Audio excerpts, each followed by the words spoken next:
Hey, hope everyone's having a good day. We've been fielding a lot of questions, a lot of things going on at Atlas Preservation this year, and I wanted to update everybody and set the record straight. So there will be tour events held in 2025.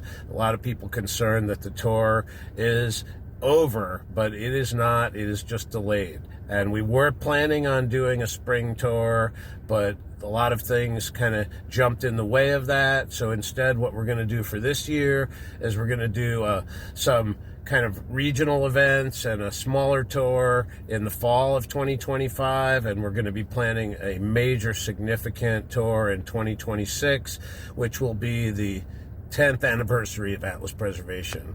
And so I'm just going to talk about some of the things that have interrupted and caused our attention to be focused on other subject matter.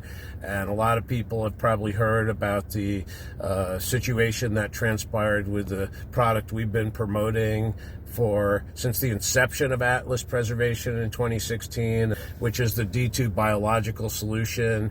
And so we've been having a lot of challenges dealing with the company owner and management for a number of years, and they've waxed and waned to some degree, but it became impossible for us to go on and promote the product publicly and go do another national tour.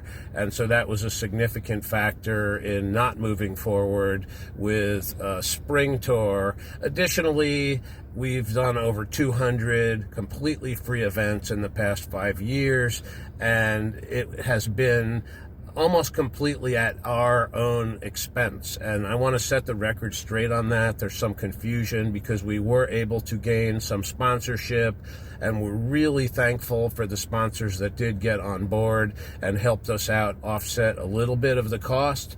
But to be clear, holding over 200 events in every state in the entire contiguous U.S., actually at least 2 events in every state. Some states have had 8 or 10 events even over the past 5 years, but it has cost a large amount of money and a significant amount of time and commitment.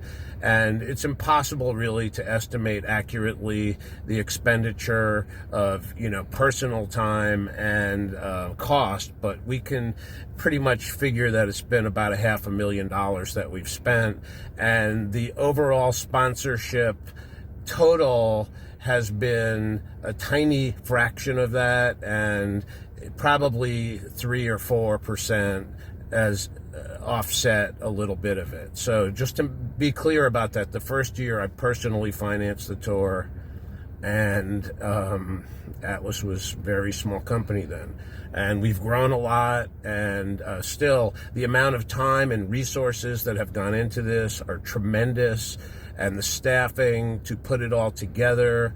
So the original mission of the 48-state tour was to travel the entire United States and teach people in local communities practical skills so they could help make a difference in their communities and preserve their local graveyards. There was a great outreach of people coming to me saying, how can we make a difference? And so I had the vision, if I travel everywhere and help teach people what they can do to make a difference, then that could inspire people locally and empower them to work in their local regions. And so that was the impetus of the 48-state tour. We were not selling products in the vehicle, much to many people's disappointment that thought they could save on shipping or I would have things available. I did not have the space, and I am not a traveling salesman. I was there to teach people and to carry enough supplies just so we could get through each event, occasionally getting resupplied at some locations along the way.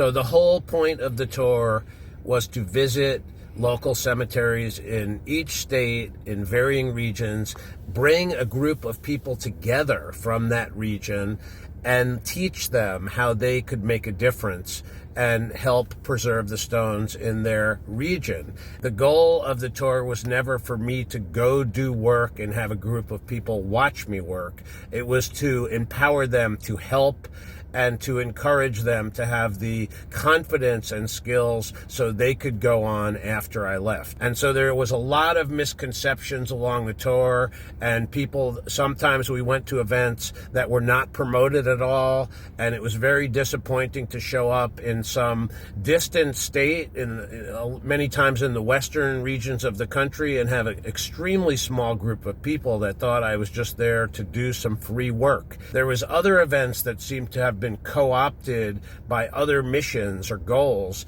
and it wasn't really a focus on bringing people together to learn. So one of my goals of the original tour was also to capture it on video, but it was not possible during the first tour. It was very off the cuff, and there was no way to facilitate that. So then I had that in the back of my mind, and then someone kind of came out of the woodwork, and we thought it was a good fit, and we worked with someone by the name of Wade Fowler, who goes by the Millennial Stone Cleaner, and we actually then contracted and hired him during the 2022 tour to travel to a series of events, about a dozen or more, I don't have the exact number, and for him to capture them on video and share them on social media.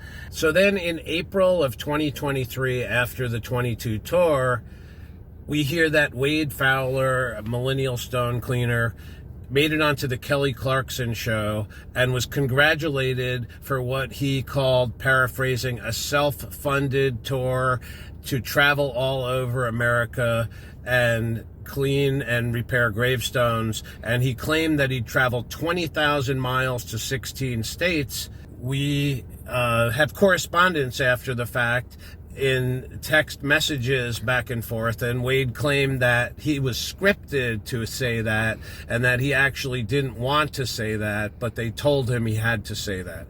So it was very disappointing because we never made it onto national TV, but he did, and he in essence co-opted the tour and kind of diminished the tour. So I just wanted to clear the air on that because he's still out there taking credit for this. He's using this Kelly Clarkson interview as kind of his on the top of his pages as something that he's a hero because he did this and he got on this show. And so it just really kind of left a bitter taste in our mouth. My estimation is over 7,000 people have personally attended tour events over the past 5 years, which I think is fantastic. And they're sharing information and spreading knowledge.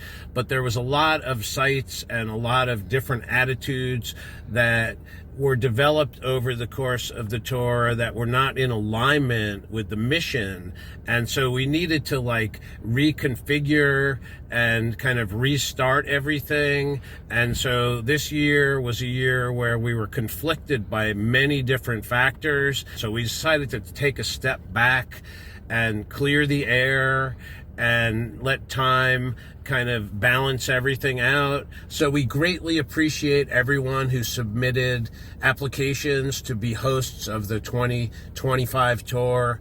And we still have those, obviously, and we're going to consider all of those. I also want to mention there was some confusion about the very modest fee we instituted to offset some of the costs. And the primary fee was for the materials that would be used at the site and then would stay behind. A significant amount of them would stay behind for future work to be done at the site. And so that was the reason we brought that in. And it was also to make people more serious about it. And also another thing, earlier this year, I reached out on social media to trying to get more interest. We are always interested in collaborating with like-minded groups and individuals. So with that said, due to the circumstances surrounding the 2025 48 state tour and the delay for having fall events instead of spring, we've decided that we're going to waive the supply fee for 2025, and Endurance Restoration is going to be the primary sponsor. And we're really excited to move forward with the actual planning of the fall events and look for updates that will be coming soon for the actual locations that we're working on facilitating very soon.